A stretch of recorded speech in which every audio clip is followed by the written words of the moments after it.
the internal psychological barriers that literally sabotage our romance. We're going to take a really introspective look at the absolute importance of self-work. You know, more often than not, we jump into the dating world hunting for the perfect match, but we rarely stop to ask if we are actually ready to be that perfect match ourselves.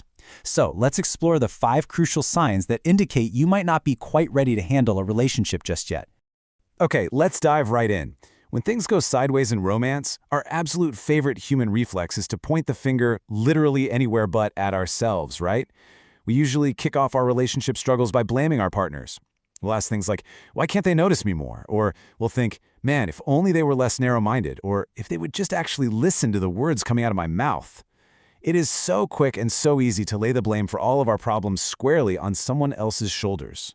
But hang on. This brings up a really tough question. Are you putting in the exact same amount of effort? Like, can you honestly say you're being just as attentive as your partner? The thing about relationships is that they don't just teach you how to love someone else. They are this profound, massive experience meant to teach you how to be a better person. But that growth, it only happens if we have the right mindset to learn, instead of just shifting the blame.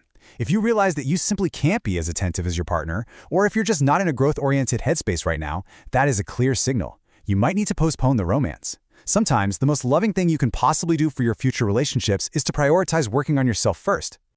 And that brings us to our first major concept, the mirror of blame, where we face our first true reflection. Looking in that mirror leads us straight into our first big psychological hurdle. Let's call it the ego trap, which covers our first 2 signs.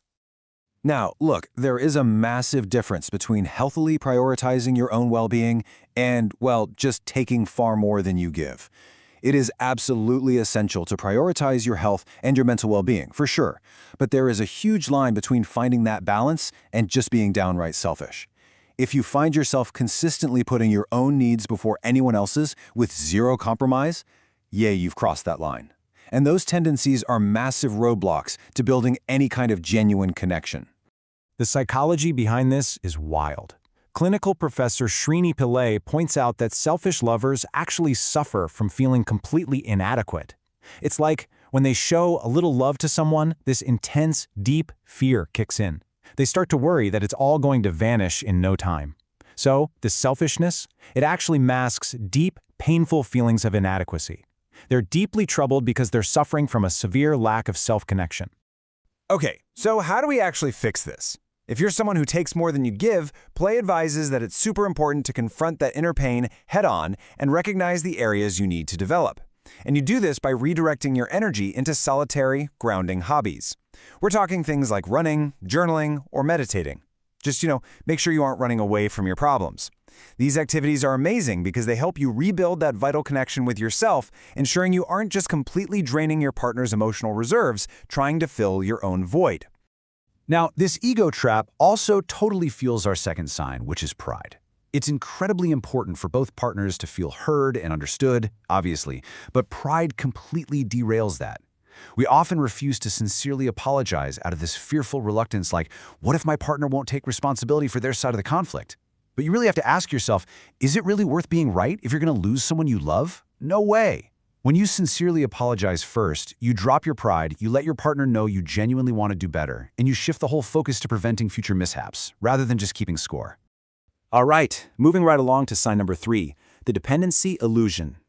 Do you ever feel literally lost without your partner around? Do you get inexplicably anxious the second you're away from them? Well, ask yourself, do you really love them, or are you just emotionally dependent on them? Because true love is about appreciation, not possession. Relying entirely on someone else for your own happiness is actually a classic sign of codependency.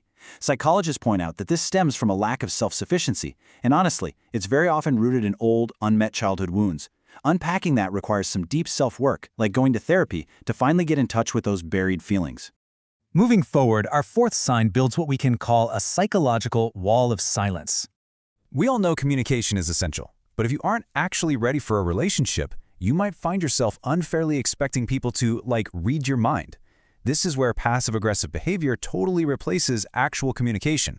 You might choose to not tell your partner what's upsetting you simply because you fear conflict. Or worse, maybe you're testing them to see if they actually care. But come on, it is entirely unfair to be mad at someone when they don't even have a clue what's wrong. To tear down that wall, you have to swap the finger pointing for healthy I statements.